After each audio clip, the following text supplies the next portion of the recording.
할렐루야. 2024년 새해가 이미 밝았습니다. 올해도 하나님의 함께 하시는 은혜가 온 성도님들과 가정, 온 교회에 가득하시기를 주님의 이름으로 축원합니다. 2024년이 갑진년이라고 하고 또 푸른 용의 해라고도 하는데요, 우리에게는 지금까지 받은 은혜에 또 은혜를 받는 해로, 하나님의 은혜로 가득한 한 해가 되시기를 축원합니다. 양옆으로 인사 나누겠습니다. 은혜가 있어야 삽니다. 오직 주의 은혜로 사세요. 오직 주의 은혜로 사시기를 바랍니다. 그렇습니다. 우리는 하나님의 은혜로 사는 사람들입니다. 은혜가 무엇인가요? 은혜라는 것은 받을 자격이 없는 사람이 거저 받는 것을 은혜라고 말합니다. 우리는 아무 자격이 없었던 사람들이었지만 오히려 죄로 인하여서 자격 미달이었던 사람들이었지만 예수 그리스도를 통하여서 구원의 은혜를 받음으로, 은혜를 입음으로 하나님의 자녀들이 된 줄로 믿습니다. 이런 잘 알려진 일화가 있습니다. C.S. 루이스라는 아주 뛰어난 변증가, 기독교 철학가가 있었습니다. 대학 교수였던 이 루이스 교수는 대학에서 돌아다니다가 방을 잘못 찾아간 적이 있었다고 합니다. 마침 그 방에서는 교수들이 모여서 세계 여러 종교에 대해서 토론을 하고 있었습니다. 그런데 그 교수들은 기독교가 다른 종교와 구별되는 점이 과연 무엇인가, 이런 논의를 하고 있었던 것이죠. 그럴듯한 대답을 얻지 못하고 논쟁만 하고 있었는데, 그때 마침 이 루이스 교수가 문을 열고 그 방을 들어온 거죠. 교수들은 이참에 이 루이스 교수에게 이 기독교가 다른 종교와 도대체 구별되는 점이 무엇인가 질문했습니다. 루이스 교수는 그 질문을 듣고 조금도 주저하지 않고 대답했습니다. 그것은 바로 하나님의 은혜입니다. 구원은 하나님의 은혜로 받습니다. 거저 주시는 은혜로 받는다라는 것이죠. 이 대답에 이 방에 있던 교수들이 어떤 반론도 제기할 수 없었고, 루이스 교수의 말을 인정했다는 일화입니다. 다른 종교에는 고행을 해야 돼, 업보로 선행을 해야 이것들이 구원의 조건이라고 말하지만, 오직 기독교만이 값없이 주어지는 구원의 은혜를 선포한다는 사실입니다. 그렇습니다. 오늘 우리는 하나님의 은혜를 받은 사람들로서 예수 그리스도의 대속으로 그 은혜를 값없이 받아 이 자리에 모인 줄로 믿습니다.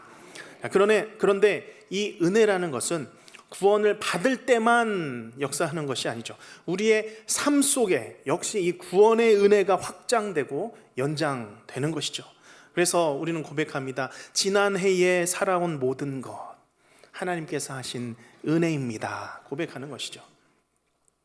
내가 이 자리, 이 예배의 자리에 있는 것 하나님의 은혜이고, 내가 숨을 쉬며 또한 주님의 일을 감당하는 것, 직분을 주신 것도 하나님의 은혜라고 고백하죠. 우리가 지금까지 힘써 수고를 다한 모든 것, 주의 일을 한 것조차도 하나님의 은혜였기에 감당했다라고 고백하는 것입니다. 또 더 나아가 이 은혜라는 것은 그냥 단지 한 사람의 구원과 그 삶에만 제한되지 않습니다. 이 하나님의 은혜는 이 교회에게도 동일하게 베풀어지는 줄로 믿습니다. 예수 그리스도를 구주로 고백하는 성도들이 한 자리에 모여 예배하는 이 자리에도 하나님께서 은혜를 베풀어 주십니다. 성령의 단비를 내려주시고 은혜의 소낙비를 내려주시는 것이죠. 우리 교회는 지난 70년간 하나님의 은혜로 여기까지 달려왔습니다. 그동안 수많은 분들께서 이 교회를 이끌어 오셨죠. 특별히 지난 27년간 김태일 원로 목사님, 온 교회 온갖 수고와 헌신이 있었기에 여기까지 온 것이죠. 그 수고 위에 사도 바울이 고백했던 것처럼 모든 사도들보다 더 많이 수고한 그 수고 위에 하나님께서 은혜를 부어주셨기에 온 교회가 부흥의 불길을 따라서 여기까지 온 것입니다. 그 와중에 제가 계산교회에 오게 되었습니다. 지금으로부터 1년 전 공동회를 앞두고 성도님들과 말씀을 나눴습니다. 거친 물결 위에 임마누엘, 다 잊어버리셨겠지만 본문입니다. 제목이었습니다. 마태복음 이 본문은 그때 당시 하나님께서 제게 주신 말씀이었습니다. 거친 풍랑과 파도 속에서 베드로가 예수님을 봤죠.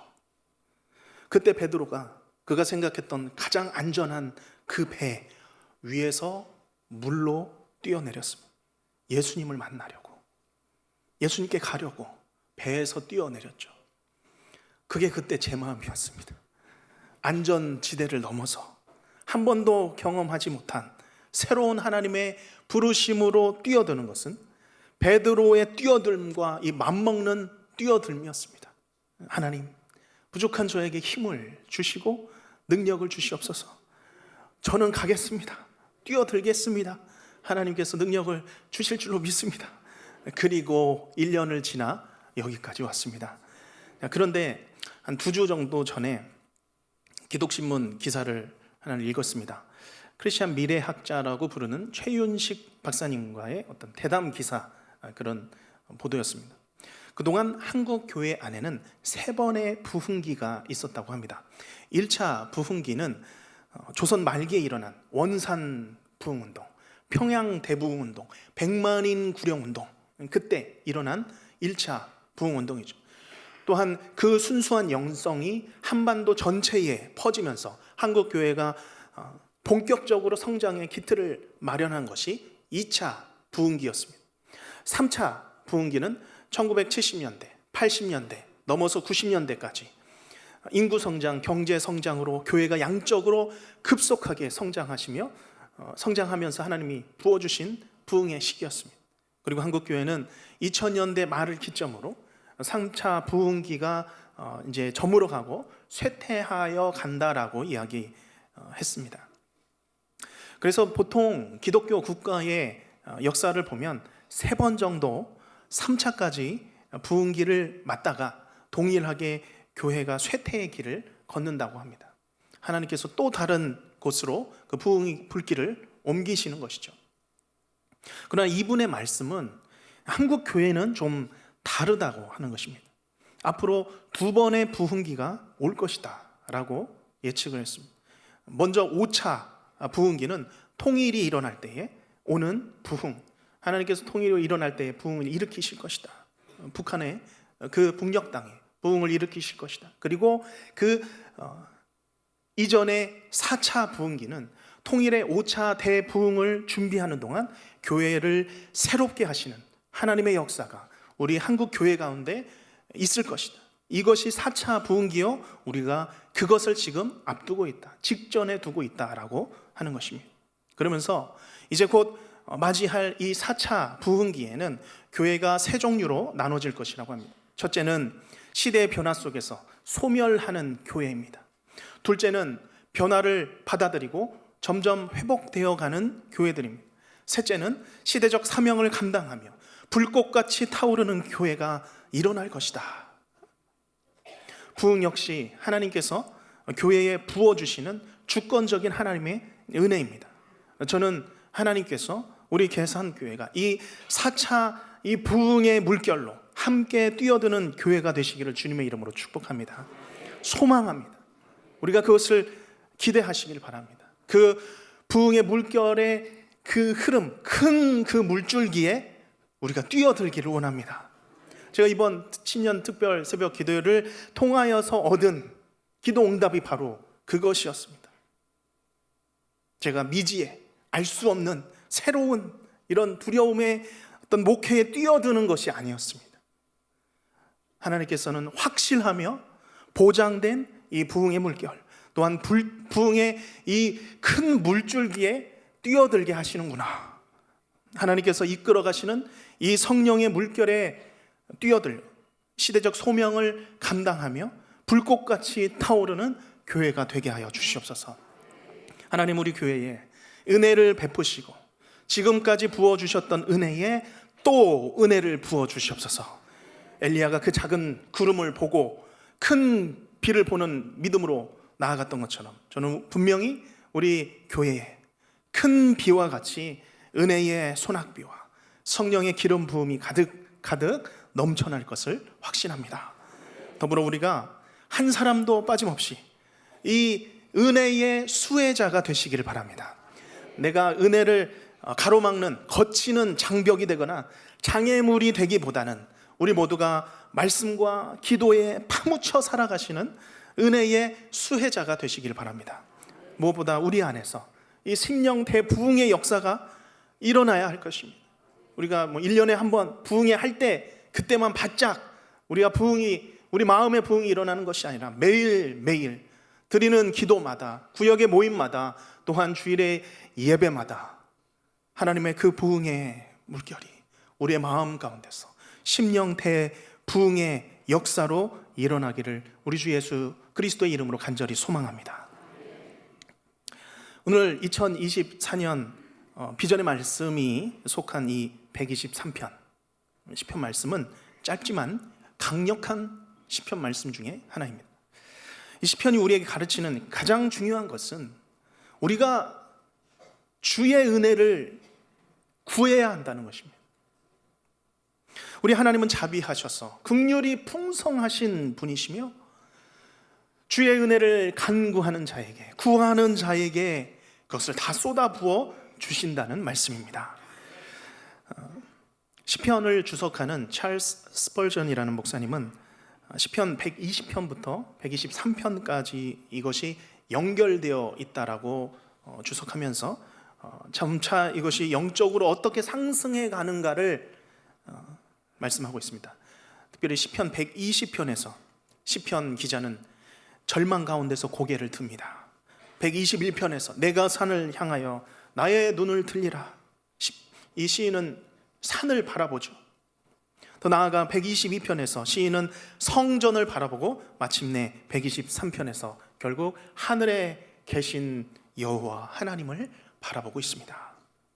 시편 123편은 하나님의 은혜를 충만하게 받기 위하여서 우리 교회가 어디를 바라봐야 하는가, 누구를 바라봐야 하는가, 그 은혜의 주인은 누구이신가, 곧 우리 하나님이신 줄로 믿습니다.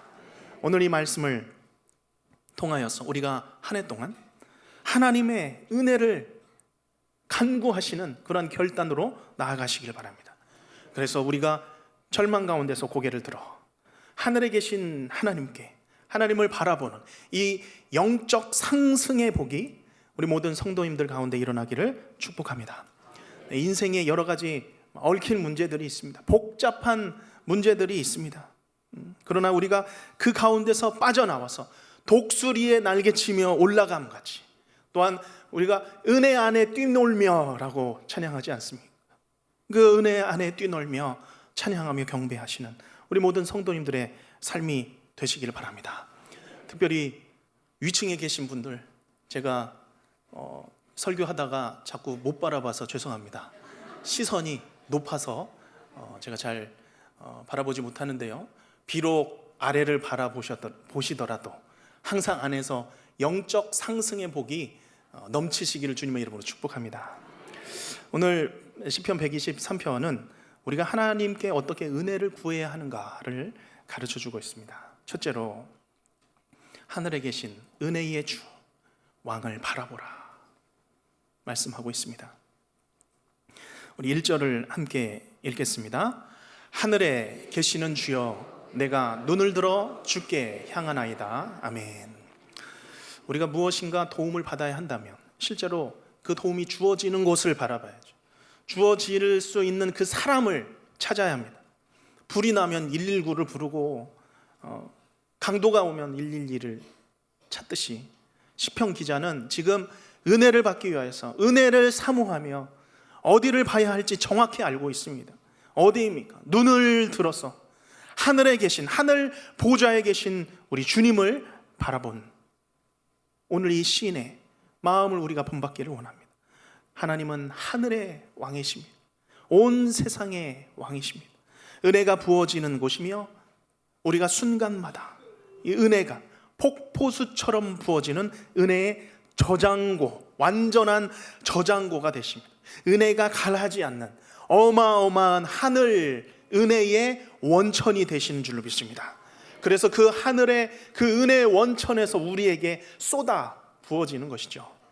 민수기 6장 24절에서 26절 말씀에 보면 우리가 잘 아는 말씀이죠. 여호와는 내게 복을 주시고 너를 지키시기를 원하며 여호와는 그의 얼굴을 내게 비추사 무엇이죠? 은혜 베푸시기를 원하시며 여호와는 그 얼굴을 내게로 향하여 드사 평강 주시기를 원하노라. 하나님은 복의 근원이 되십니다. 복의 시작이 되시고 은혜의 근원이 되십니다. 평강의 시작이 되십니다. 그 하나님께서 우리에게 하늘의 복을, 하늘의 은혜를 쏟아 부어 주시는 것이죠. 특별히 오늘 본문에서 시편 기자는 자기의 눈이 하늘에 계신 주를 향한다라고 했지만 이 눈이 단순한 눈이 아니죠. 우리의 마음입니다. 우리의 영혼입니다. 하늘에 계시는 주여, 왕이신 하나님, 내가 눈을 들어서, 나의 믿음의 눈을 들어서 오직 하나님, 마음이, 내 영혼이 주님을 향하고 있습니다. 그 고백입니다. 세상의 소유, 세상의 기대 다 내려놓고 우리를 어지럽게 하는 것들 다 내려놓고 이제 내가 집중하여서 내 마음을 다하여, 목숨을 다하여, 내 힘을 다하여 은혜의 저장고이신 하나님, 원천이신 하나님을 바라봅니다. 주여, 그 은혜를 나에게, 가정에게, 우리 교회에게 쏟아 주시옵소서. 은혜 주시기를 기도하시는 우리 모든 성도님들이 되시기를 바랍니다. 둘째로 오늘 시인은 종이 주인을 바라보듯이 은혜 얻기 위하여 주를 바라보고 있습니다. 2절 말씀 함께 읽겠습니다. 상전의 손을 바라보는 종들의 눈같이, 여주인의 손을 바라보는 여종의 눈같이 우리의 눈이 여호와 우리의 하나님을 바라보며 우리에게 은혜 베풀어 주시기를 기다리나이다. 아멘. 2절 말씀은 은혜를 베풀어 주기를 바라는 성도가 더 구체적으로 어떤 자세로 나아가야 되는지를 가르쳐 주고 있죠. 이제 하나님을 상전으로, 여주인으로 여기고 있습니다. 그리고 우리는 종들로, 여종들로 부르고 있습니다. 종들은, 여종들은 상전의 손을 바라봅니다. 여주인의 손을 바라봅니다. 이 손은 주인의 주권과 능력을 의미하죠. 모든 것을 다 쥐고 있는 이 주인의 권한과 힘을 상징합니다. 그 주권과 능력과 권한과 그 힘이 이 손을 통하여서 나타나면 우리의 인생에 대한 모든 결정적인 해답과 도움을 얻게 되는 것입니다. 그렇기에 이 종과 여종은 이 주인과 여주인에게 그 생명과 시간과 모든 소유가 다 맡겨져 있는 것입니다. 전적으로 다 맡겨져 있습니다. 그래서 우리는 이 은혜의 원천이신, 은혜를 부어주시기를 원하는 그 하나님 이제 딱 펼쳐서 부어주시기를 기다리는 것이죠. 바라보고 있는 것입니다. 그 모든 주권과 힘을 가지신 하나님께서 그 손을 통하여서 그 은혜를 그의 자녀에게, 백성에게 베풀어 주시는 손을 기대하는 것입니다. 사모하는 것입니다. 우리가 갓난아이 본 적 있으실 것입니다. 갓난아이는 누워서 엄마만을 바라봅니다. 아빠의 얼굴도 바라보죠. 아기는 혼자서 먹을 것을 찾아 만들어 먹는 아이가 아니죠. 혼자 옷을 입을 수도 없습니다. 오직 누워서 엄마의 손을 바라보며 도움을 입습니다. 가만히 바라보고만 있어도 먹이고 입히고 재워주고 그러죠. 더 달라고 하면 더 줍니다. 더 달라고 하면 더 주는 이 아이의 그 바람을 부모가 들어주는 것이죠. 오늘 우리가 하나님 앞에서 자라나는 이 어린아이와 같이 주여, 주의 손을 펴서 나의 삶에 은혜로 나를 먹여 주시옵소서. 우리가 주님의 은혜를 기다립니다. 채워주시는 그 은혜를 기다립니다. 은혜를 구하는 자에게 풍족히 내려주시는, 쏟아주시는 그 하나님을 바라보며 의지하시기를 간절히 바랍니다. 이제 3절 상반절 말씀은 셋째로 주인이신 여호와 하나님께 우리가 은혜를 구하자, 또 은혜를 구하자라고 도전하고 있습니다. 우리 3절 상반절 말씀, 우리 비전의 말씀 함께 읽겠습니다. 여호와여 우리에게 은혜를 베푸시고 또 은혜를 베푸소서. 우리 다시 한번 여호와여 우리에게 은혜를 베푸시고 또 은혜를 베푸소서. 아멘. 이것이 우리의 기도의 제목이 되시기를 바랍니다. 시작이 되시기를 바랍니다. 시편 기자가 이제 빠르게 연속해서 2번씩이나 이 자비 하나님의 은혜를 구하고 있습니다. 특별히 123편의 기자는 절망 가운데 빠져 있습니다. 자신의 믿음 때문에 조롱과 핍박, 박해를 받는 상황 가운데서 무엇보다 하나님 나에게 은혜를 베풀어 달라고, 이런 조롱과 멸시 가운데서 하나님의 은혜 밖에는 내가 살 길이 없습니다 라고 구하고 있는 거예요. 간절한 것이죠. 그것이 표현된 겁니다. 은혜를 주소서, 또 우리에게 은혜를 주소서. 사실 하나님께서는 우리에게 한 번 은혜를 베풀어 주시면 그것으로 충분한 것입니다. 하나님이 주시는 은혜면 그것으로 충분하죠. 그러나 그럼에도 시인은 그 은혜에 또 은혜를 베풀어 달라고 기도하고 있습니다. 그만큼 이 원수와 이 교만한 사람들로부터 받는 멸시와 미움 때문에 그 마음이 너무나도 괴롭고 힘든 가운데 있는 것입니다. 성도에게는 믿음 생활을 하면서 가족으로부터, 이웃으로부터, 직장으로부터 받는 어려움들이 있습니다.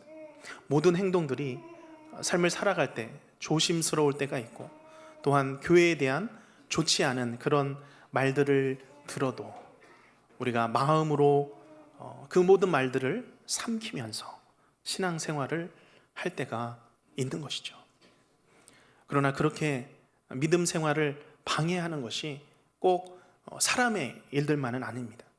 사단은 우리의 믿음을 무너뜨리기 위해서 틈이 나는 대로 우리의 생각과 감정을 휘젓고 내 삶과 연관된 모든 것들에 어려움을 주면서 우리가 믿음 생활에서 미끄러져 넘어지도록, 그래서 하나님의 은혜로 우리가 둘러싸이지 않으면 마음을 지키기가 너무너무 어려운 삶을 우리는 살아가고 있습니다. 그래서 성도는 괴로울 때 하나님을 찾는 것입니다. 눈을 들어서 하늘에 계시는 하나님 아버지를 바라봅니다. 종이 상전의 손을 바라고 여종이 여주인의 손을 바라듯이 찾습니다. 제가 이 설교를 준비하면서 찬양을 듣고 있었는데 항해자라는 찬양이 흘러나왔습니다. 지난 아주 특별한 찬양 때도 우리가 한번 불렀던 찬양이죠.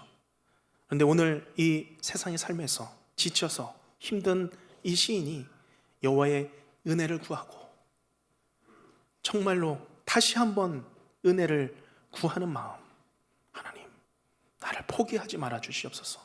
주님 앞에 나아갑니다. 나를 홀로 두지 마시고 나를 놓지 마소서라는 가사입니다. 제가 읽어드리겠습니다. 나 비로소 이제 깊고 넓은 바다 간다. 두려움에 떨고 있는 내 손을 주는 결코 놓치지 않으셨다. 나 비로소 이제 폭풍우 뚫고 간다. 비바람에 흔들리는 나약한 나를 잡아주시는 그분은 나의 주님. 주 나를 놓지 마소서. 이 깊고 넓은 바다에 홀로 내 삶의 항해의 끝이 되시는 주님이시여 난 의지합니다. 날 포기하지 마소서. 잠시 나를 의지하여도 내 삶의 항해의 방향을 잡아주시옵소서. 우리가 하나님께 한 해 동안 구해야 될 것이 무엇입니까?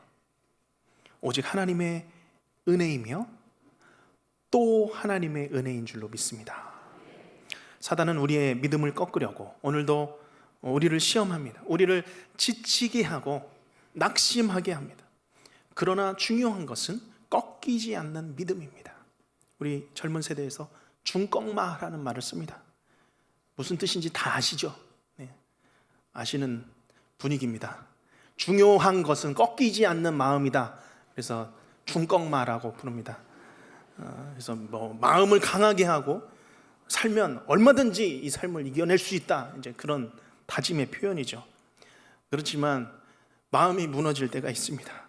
우리가 그렇다고 해서 믿음은 꺾이지 않아야 합니다. 중요한 것은 꺾이지 않는 믿음이다, 부러지지 않는 믿음이다 라고 믿으시면서 은혜를 구하며 살아가시기를 주님의 이름으로 축원합니다. 우리가 이 시간 함께 신년 감사 주일이고요, 새해를 또 시작하는 주일으로서 함께 기도하며 나아가기를 원합니다. 우리 오르간 반주를 해주시고요, 우리가 주님 앞에 기도하며 나아가길 바랍니다. 주님, 나에게, 우리 가정에게, 우리 교회에 은혜를 부어 주시옵소서. 하나님, 꺾이지 않는 믿음으로 주의 은혜를 구하며 살게 하여 주시옵소서. 주여, 우리에게 또 은혜를 베풀어 주셔서 우리 가정이 구원의 은혜를 경험하는 화목한 가정 되게 하여 주시옵소서. 하나님, 내 인생 가운데 하나님 은혜를 베풀어 주셔서 하나님 형통의 길로 하나님 인도하여 주시옵소서. 하나님, 우리 교회에 성령의 담비 부어 주셔서 은혜의 담비 부어 주셔서 우리가 함께 다 함께 그 은혜의 물결로 뛰어드는 우리 교회 되게 하여 주시옵소서. 우리 하나님께 은혜를 구하며 다시 한번 은혜를 구하며 주의 한번 부르신 후에 통성으로 주님 앞에 나가겠습니다. 주여